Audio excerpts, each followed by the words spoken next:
today we are going to discuss about your chapter, unit 3rd, chapter 7, minerals and energy resource. Last day you have received a PDF of this chapter, and now we are explore it with the explanation to you this chapter. This book name is India and People. Okay.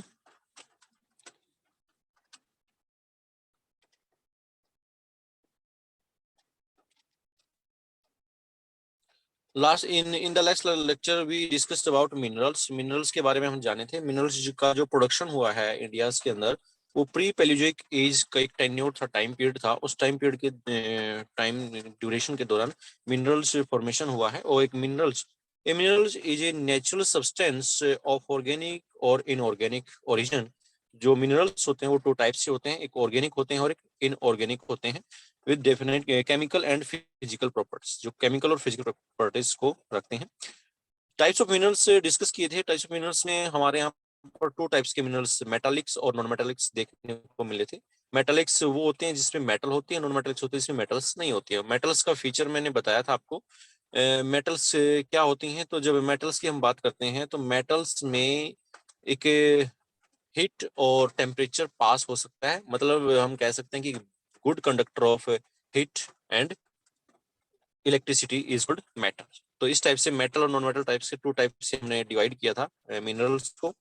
और फिर आपकी book में, NCERT book में diagram भी देखने को मिलेगा जिसमें मिनरल्स हैं। मिनरल्स को 2 टाइप से मेटालिक और नॉन मेटालिक में डिफाइन किया गया था। मेटालिक को फिर फर्दर 2 पार्ट्स में डिवाइड किया गया था, ferrous, non ferrous. Ferrous types का मिनरल्स वो होते हैं जिसमें आयरन मैक्सिमम प्रेजेंस होता है। और उसके 2 एग्जांपल, हम 2 टाइप्स के एग्जांपल थे, आयरन और मैग्नीज। फिर नेक्स्ट नॉन फेरस वो थे जिनमें फेरस प्रेजेंस नहीं होता और उसमें कॉपर और बॉक्साइट।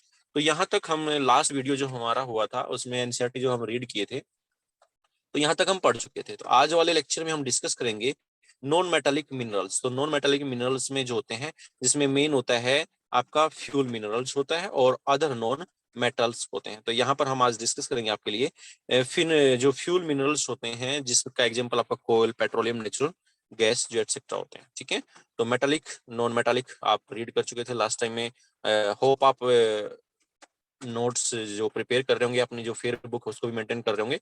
अगर आपने अभी तक नहीं किया है तो अपनी अब आज जो हमारा लास्ट लेक्चर रहेगा इस चैप्टर का, तो कल तक आपके पास टाइम है, अपनी जो नोटबुक है उसको कंप्लीट कर लेंगे। यहाँ से नोट्स जो हेल्प मिलती है आपको, पीडीएफ मैंने आपको सेंड किया था ग्रुप में, तो वहां से जो हेल्प लेना चाहते हैं वहां से help नहीं तो आपकी है तो इसको करेंगे, नोट्स तैयार करेंगे। डिस्ट्रीब्यूशन ऑफ मिनरल्स कर चुके थे जिसमें हमने ट्रायंगल ऑफ शेप देखी थी कि जो इंडिया के अंदर मिनरल्स मैक्सिमम देखने को मिलते हैं वो प्लेट्यू रीजन में देखने को मिलते हैं। और प्लेट्यू रीजन की जो शेप है ट्रायंगल शेप में, और उसमें जो 3 टाइप्स के रीजन डिस्कस कर चुके थे, नॉर्थ ईस्ट, नॉर्थ वेस्ट और साउथ वेस्ट, ये डायरेक्शन देख चुके थे आप। ओके,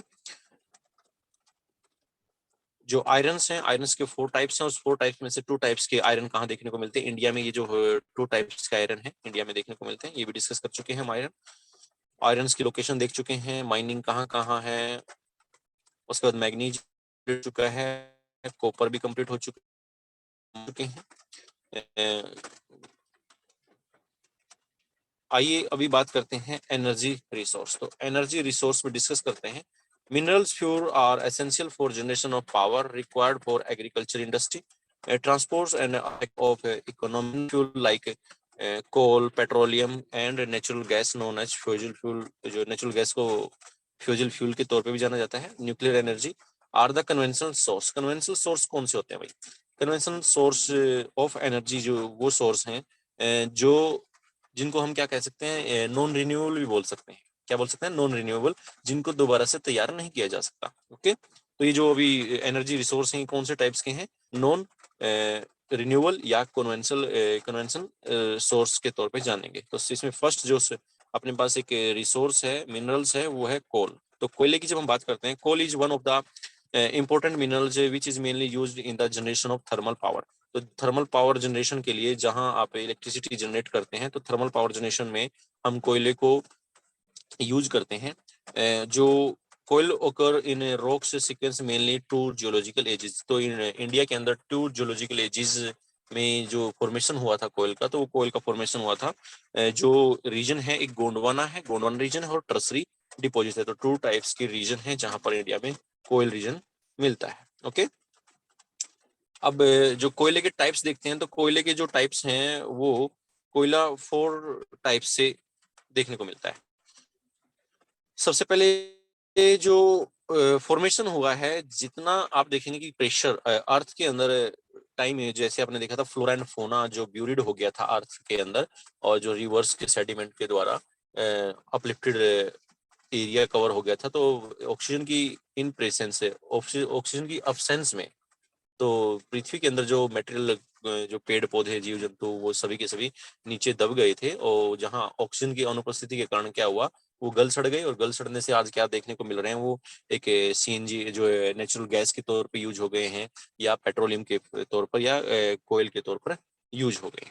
तो यहाँ पर जितना ज्यादा टाइम हो चुका है, जिस प्रोसेस को जितना ज्यादा टाइम हो चुका है, और जितना ज्यादा प्रेशर मतलब अर्थ के नीचे जा चुका है, मैक्सिमम प्रेशर फेस कर रहा है, या जो डेप्थ में काफी जा चुका है, तो ये तीनों चीजें कौन कौन सा, टाइम, प्रेशर और हीट, जितना ज्यादा टाइम, प्रेशर और हीट होगा, उतना ही क्वालिटी बनी है उस कोयले के अंदर। तो सबसे बेस्ट क्वालिटी का जो कोयला होता है वो होता है एंथ्रेसाइट। कौन सा होता है? एंथ्रेसाइट। तो सबसे पहले जो डेप्थ में मिलेगा वो कौन सा मिलेगा? एंथ्रेसाइट मिलेगा। फिर उससे ऊपर आने पे बिटुमिन्स मिलेगा, जो इंडिया के अंदर बिटुमिन्स क्या है, इंडिया में मैक्सिमम है। तो बिटुमिन्स टाइप्स का जो कोयल है इंडिया में मैक्सिमम पाया जाता है। थर्ड नंबर पे है सब बिटुमिन्स का जो पार्ट्स है, और उसके बाद फिर आ जाता है आपका लिग्नाइट, जिसको ब्राउन कोयला भी बोलते हैं, लिग्नाइट कोयला। और फिर उसके बाद आता है पीट कोयला, तो उसके बाद आता है पीट कोयला। तो ये 4 टाइप्स के कोयल हैं जो थर्मल इंडस्ट्री में इस्तेमाल होते हैं। तो पीट कोयला मतलब आपको क्या होगा, अपर एरिया में मिलेगा, जिसको बहुत कम टाइम हुआ है, अभी बाद में ही जो बना है। तो कोयल के टाइप्स कितने मिले आपको? 4 टाइप्स के कोयले मिले, और कोयल मिला। About 80% of coal deposit in India is bitumins, or type is non-coking grade, namely used as thermal core power, thermal for power.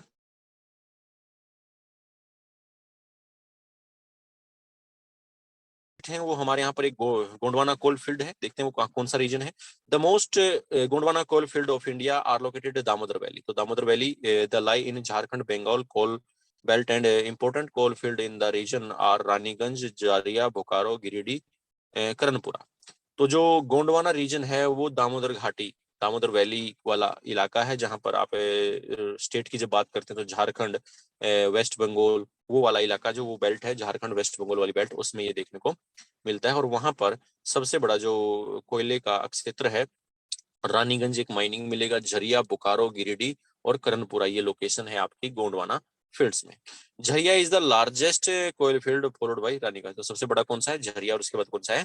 Raniganj. Okay, और इसके बाद फिर टर्सरी कोयल है, जहां पर कोयला पाया जाता है। टर्सरी कोयल फील्ड में ओके इन आसाम है, अरुणाचल प्रदेश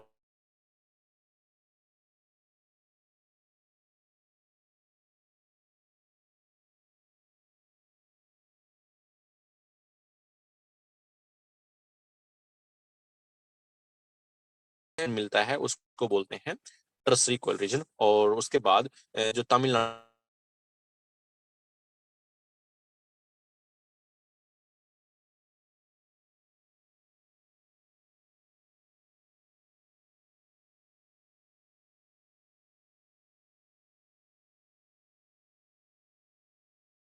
लिग्नाइट कोयला सबसे ज्यादा, जिसको ब्राउन कोयल भी बोलते हैं, तो वो सबसे ज्यादा नवेली, यहाँ पर लोकेशन है नवेली। तो नवेली में लिग्नाइट जो टाइप का कोयला देखने को मिलता है। तो यहाँ तक आप ये पॉइंट क्लियर हो जाने चाहिए आपको। अभी हम डिस्कस कर चुके हैं कोयल। तो जो है कोयल 2 टाइप्स के डिपॉजिट हैं, गोंडवाना और टर्सरी। और कोयल का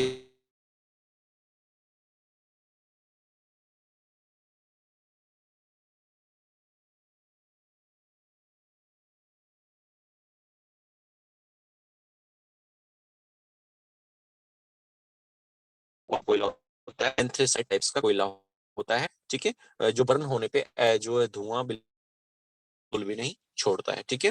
तो एंथ्रेसाइट, फिर उसके बाद बिटुमिन होता है, और उसके बाद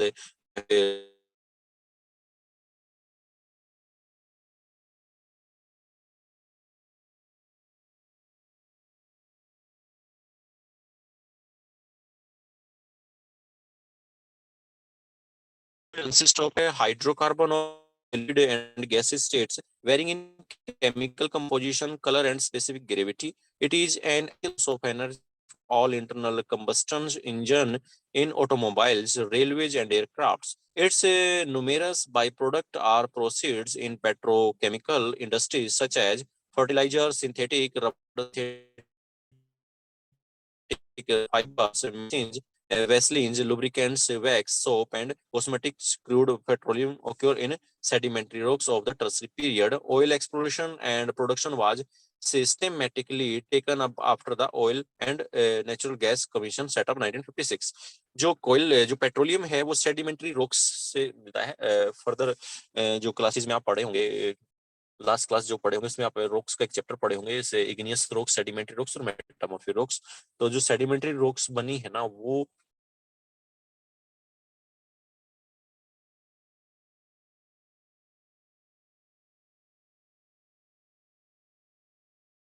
सेडिमेंट्री रॉक्स के अंदर टर्सरी पीरियड में फॉर्मेशन हुआ है पेट्रोलियम्स का. ओके.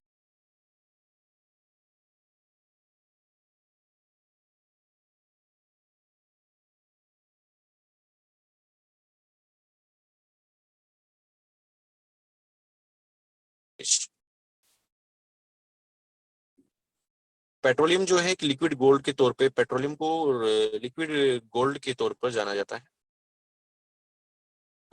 अभी जो पेट्रोलियम रिफाइनरी हैं कौन कौन सी लोकेशन पे हैं वो नॉर्थ इंडिया में हम देखेंगे. तो नॉर्थ इंडिया में लोकेशन है जैसे पंजाब में बठिंडा, हरियाणा में पानीपत, और यूपी में मथुरा, और मध्य प्रदेश में बीना, और बिहार के अंदर बरौनी, और गुजरात के अंदर जमुनानगर और कोयली. अब बात करते हैं नॉर्थ ईस्ट स्टेट में असम का डिगबोई. ओके. और गुवाहाटी. तो ये लोकेशन है नॉर्थ इंडिया में जहां पर पेट्रोलियम की क्या है, रिफाइनरीज हैं जो क्रूड ऑयल को रिफाइन करती हैं, और रिफाइन करने के बाद उनमें से अभी आप लास्ट पॉइंट पे क्लियर किए थे, जो लुब्रिकेंट, वैक्स है, सोप है, जो कॉस्मेटिक प्रोडक्ट होते हैं, सिंथेटिक होते हैं, रबड़ होते हैं, तो फर्टिलाइजर के जो होता है इस टाइप से जो यूज किया जाता है, प्रोडक्ट निकाले जाते हैं उससे. पेट्रोल गैस जो है, पेट्रोलियम, डीजल, डीजल से फिर जो है क्रोसिन, तो इस टाइप्स के सभी जो निकाले जाते हैं वो रिफाइनरीज के द्वारा ही रा पेट्रोलियम को यूज करके निकाले जाते हैं. साउथ इंडिया की जब बात करते हैं तो साउथ इंडिया में रिफाइनरीज देखने को मिलेगी विशाखापट्टनम, आंध्र प्रदेश में विशाखापट्टनम मिलेगा, तातीपाका मिलेगा आंध्र प्रदेश में, तमिलनाडु में चेन्नई मिलेगा, और इधर कर्नाटका में मंगलुरु मिलेगा, और केरला के अंदर कोची मिलेगा. तो ये कुछ रिफाइनरीज हैं जो साउथ इंडिया के अंदर है, ऑयल रिफाइनरी. ओके. अब जो पेट्रोलियम है, सबसे पहले जो पेट्रोलियम निकाला गया था वो आसाम का डिगबोई 1956 में सबसे पहले आसाम के डिगबोई में जो है ऑयल प्रोडक्शन रीजन बनाया गया था. After 1956 in recent year new oil deposit have been found at the extreme western and eastern parts of country. In Assam, Digboi, Nahara, Katia, and Moran are important oil producing area. The major oil field of Gujarat are Ankleshwar. तो गुजरात का Ankleshwar major जो है spot है जहां से petroleum निकलता है. कैलोल, Mehsana, Navagam, Kosamba and लुनेज, Mumbai high. तो मुंबई हाई विच लाइज, तो जब मुंबई हाई की लोकेशन की बात करते हैं तो इंडिया के में मुंबई की लोकेशन यहाँ पर है. तो यहाँ से 160 किलोमीटर ओशियंस के अंदर एक लोकेशन है मुंबई हाई. तो उस मुंबई हाई से इंडिया का जो पेट्रोलियम प्रोडक्शन होता है, तो इंडिया अगर प्रोडक्शन जितना भी करता है तो उसका 60% प्रोडक्ट, इंडिया का टोटल प्रोडक्शन का 60% प्रोडक्शन पेट्रोलियम कहाँ से होता है, मुंबई हाई से होता है. Okay. Mumbai high was discovered 1973. तो 1973 में इसको खोजा गया था. प्रोडक्शन कमेंस्ड इन 1976. तो 1976 से प्रोडक्शन होना शुरू हो चुका था इस लोकेशन से. Okay. Natural gas have found in exploratory wells in Krishna, Godavari, Kaveri basin on the east coast.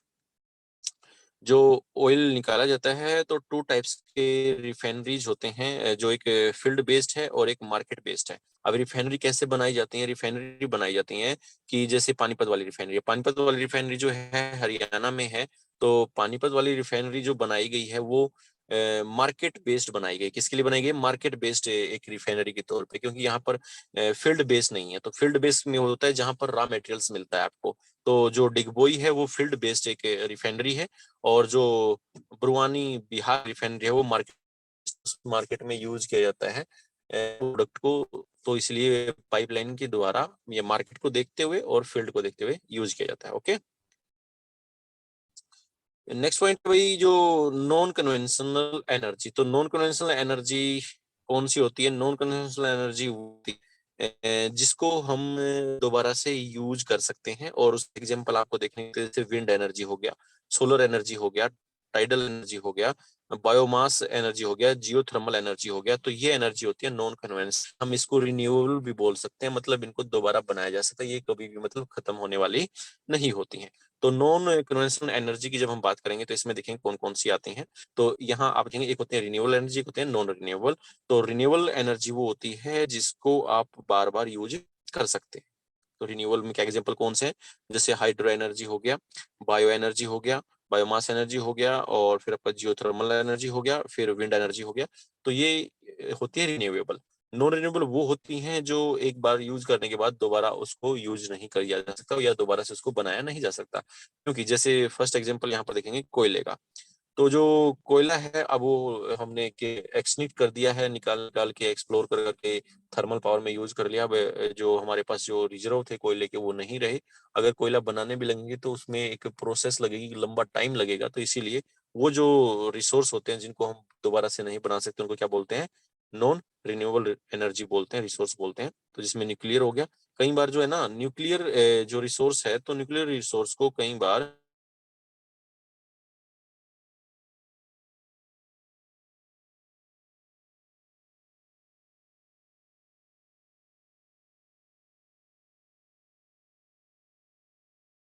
India limited was set up. Now we discuss about natural gas. The Gas Authority of India Limited was set up in 1934 as a public sector undertaking to transport and market natural gas. तो जो गेल बोलते हैं जिसको, गेल India limited जो बनाया गया, ये आपका हेडक्वार्टर जो है इसका न्यू दिल्ली में है, और ये 1984 में बनाया गया। It obtained along with the have been located at the western coast as well, Tamil Nadu, Odisha, Andhra Pradesh, Tripura, Rajasthan and offshore wells in Gujarat and Maharashtra। तो ये लोकेशन है जहां से गैस को निकाला जाता है। अब जो एक गैस पाइपलाइन बनाई गई है, वो गैस पाइपलाइन है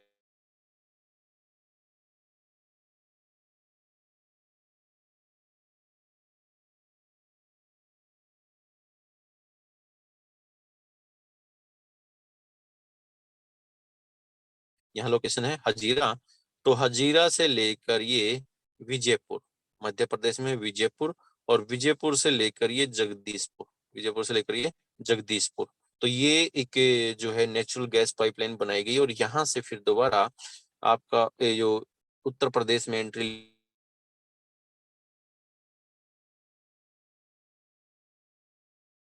नेचुरल गैस। तो जो आपकी गैसें हैं, जैसे सीएनजी गैस हो गया, जो जिससे आपके व्हीकल चलते हैं, जैसे एक एनर्जी लो कॉस्ट एनर्जी है, लो बर्निंग होती है, और जिसकी वजह से जो व्हीकल्स से एग्जस्ट निकलता है वो एक पेट्रोल और डीजल के मुकाबले बहुत कम निकलता है। तो पोल्यूशन को कंट्रोल करने में भी काफी योगदान देता है। इसलिए जो आपकी जो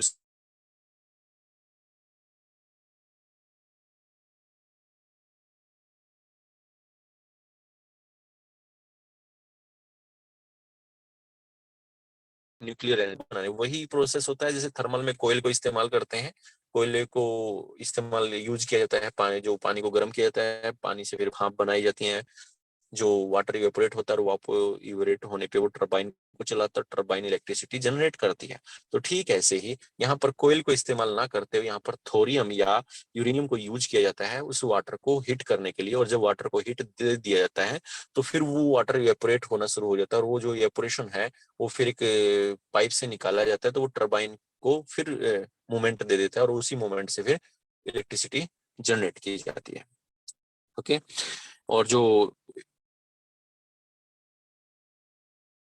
geographical uranium ore are known as occur in several locations along the seaboom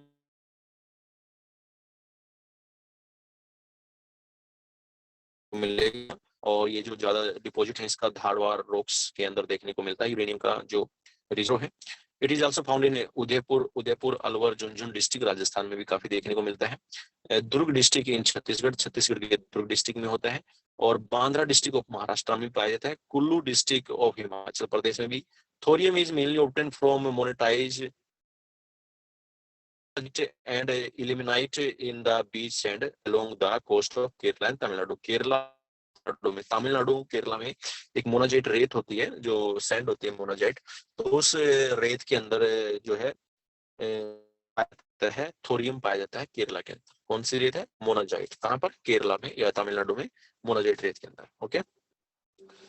जो world richest monazite deposit occur in Palakkad and Kollam district of Kerala. तो सबसे ज्यादा विश्व का सबसे ज्यादा जो डिपॉजिट मिलेगा वो मोनाजाइट डिपॉजिट मिलेगा आपका पलक्कड़ या Kollam district in Kerala near Visakhapatnam in Andhra Pradesh and Mahanadi river delta in Orissa. तो महानदी रिवर डेल्टा बनाती है जो उड़ीसा के अंदर, उस लोकेशन पे आपको देखने को मिलेगा। Okay.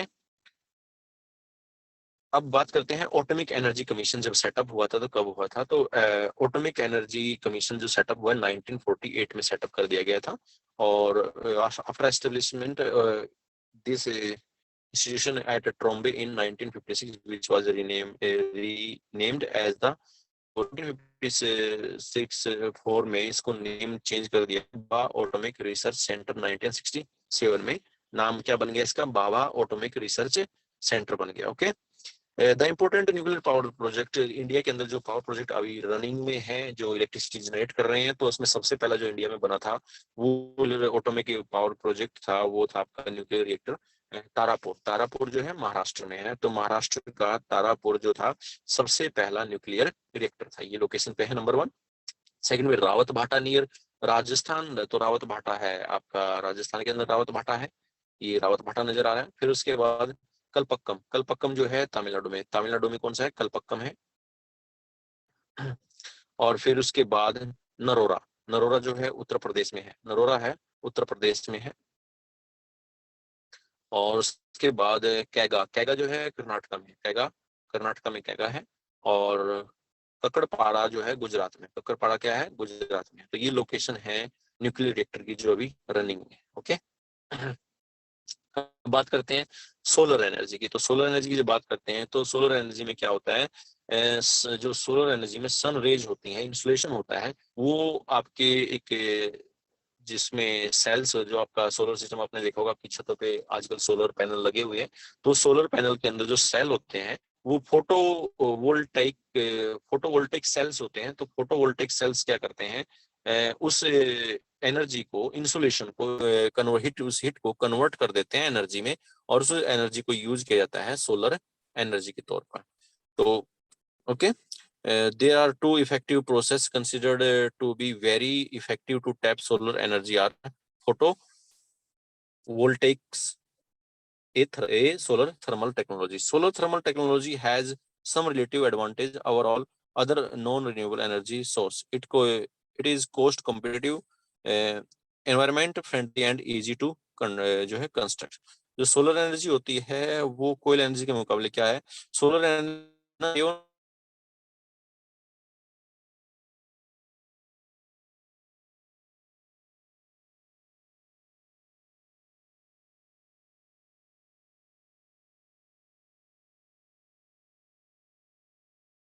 Solar energy more effective जो 7%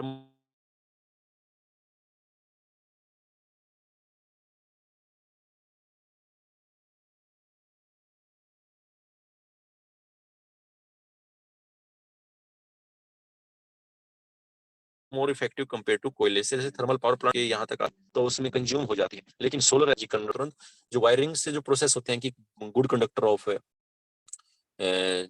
इलेक्ट्रिसिटी जो होता है वो होता है आपका silver. Okay.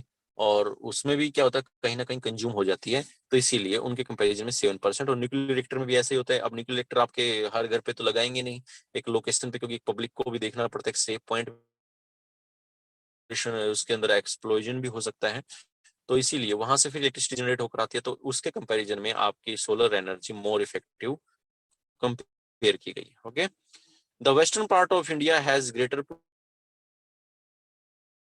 Energy in Gujarat and Rajasthan. तो इंडिया में के अंदर सबसे बड़ा जो सोलर प्लांट लगाया गया है वो गुजरात में ही लगाया गया है, क्योंकि लोकेशन क्या है, उस लोकेशन के हिसाब से वहां पर जो है ना डे लाइट मैक्सिमम रहता है। और वहां पर आप देखेंगे जो समर सीजन में जो आपका विंटर सीजन में जो मिलता है, तो ये जो ट्रॉपिकल रीजन होता है ग्लोब के ऊपर जो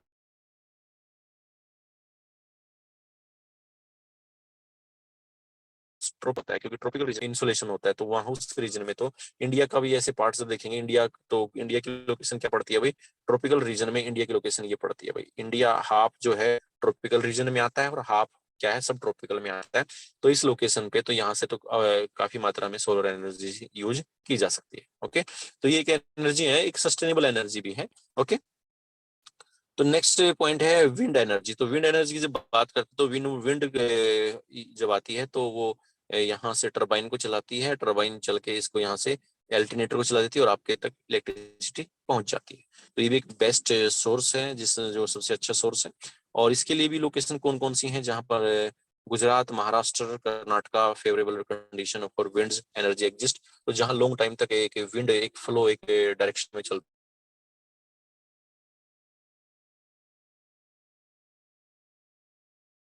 अच्छी से विंड एनर्जी को हम कन्वर्ट कर सकते हैं इलेक्ट्रिसिटी एनर्जी के अंदर। नेक्स्ट है आपका टाइडल एंड वेव एनर्जी। तो टाइडल एंड वेव एनर्जी क्या है भाई, ओशन को पता ही है, एक बार वाटर ऐसे मूवमेंट करके आता है, फिर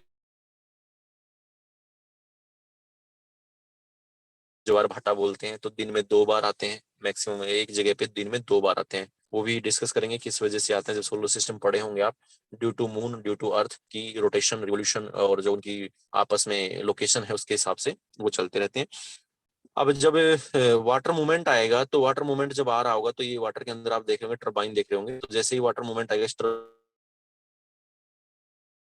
घूमेगा और यहाँ से फिर अल्टरनेटर चला के यहाँ से इलेक्ट्रिसिटी जनरेट करके आप तक पहुंचा दी जाती है। जैसे यहाँ पर एक देख रहे हैं आप, जब भी वाटर मूवमेंट होगा तो टाइड आएगा तो इस टरबाइन को गोल गोल घुमाता रहेगा, आते हुए भी जाते हुए भी। तो ये जब टरबाइन घूमेगा तो यहाँ से इलेक्ट्रिसिटी जनरेट होकर आप तक पहुंचती है। तो ये लोकेशन वहां पर बनेगी जहां पर मैक्सिमम टाइड्स आते होंगे, तो हम वहां पर बड़े अच्छे तरीके से विदाउट पोल्यूशन इलेक्ट्रिसिटी जनरेट कर सकते हैं टाइडल और या वेव एनर्जी से, जहां पर समुद्र के अंदर लहरें ज्यादा बनती होंगी।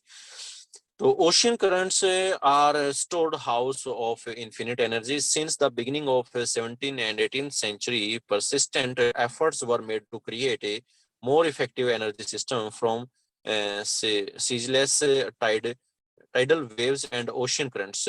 Large tidal waves are known to occur along the west coast.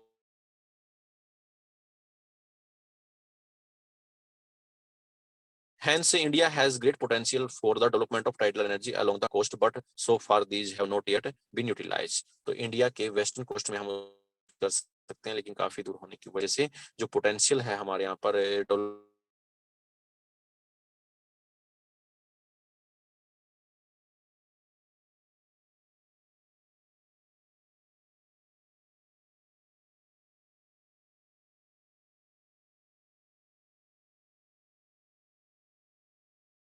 अर्थ में जाने पे टेम्परेचर इंक्रीज होता है, अर्थ में सेंटर में जाने पे टेम्परेचर क्या होता है, इंक्रीज होता है।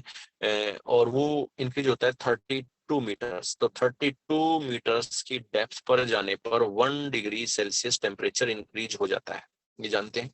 तो ठीक है, ऐसे ही कुछ लोकेशन ऐसी होती हैं जहां से अर्थ के अंदर एक हीट होती है और उसे हीट को यूज करना ही इलेक्ट्रिसिटी जनरेट करना कहलाता है। तो जहां थर्मल जो जहां अर्थ के अंदर हिट होगी तो उस लोकेशन में आप देखेंगे जैसे यहाँ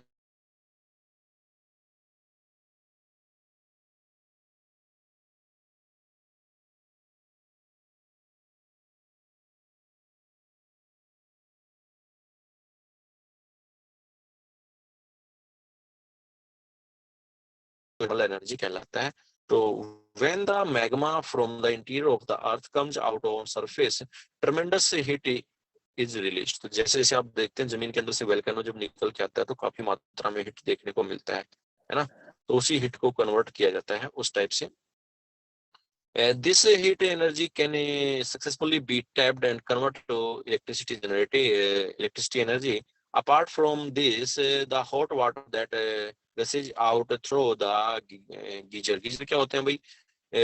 जब वोल्केनो, जहां पर वोल्केनो चलते थे, अब वोल्केनो वहां नहीं रहे, लेकिन वो एक पाइप सी तो बनी रह जाती है ना, तो जब हीट हॉट वाटर होता है और वो हॉट वाटर जब वहां से निकलना शुरू कर दे, उस पाइप से निकलना शुरू कर दे जहां कभी वोल्केनो हुआ करते थे, तो वो काफी मात्रा में जब यहाँ से निकलेगा ऐसे काफी हीट फेंकेगा ऊपर की ओर जाएगा, तो एक जो हॉट वाटर होता है उसको गीजर बोलते हैं। ठीक है, फुहारे टाइप में निकलेगा, देखने को मिलेंगे आपको, जिसको गर्म पानी का चश्मा भी बोल देते हैं। ठीक है, generation of thermal energy, it is popularly known as geothermal energy. This energy is now considered to be one of the key energy source which can be developed as an alternate source.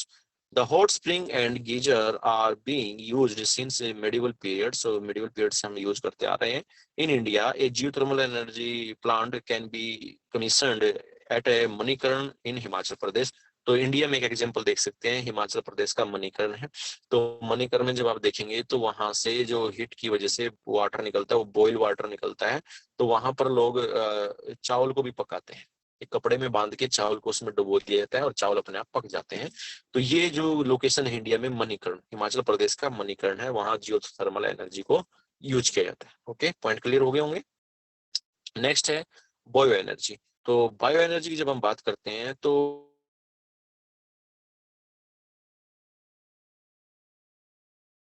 जैसे kitchen में आप साग सब्जी जो बनाते हैं तो उसके जो छिलके हैं उनको यूज करके भी एनर्जी बनाने को आप देख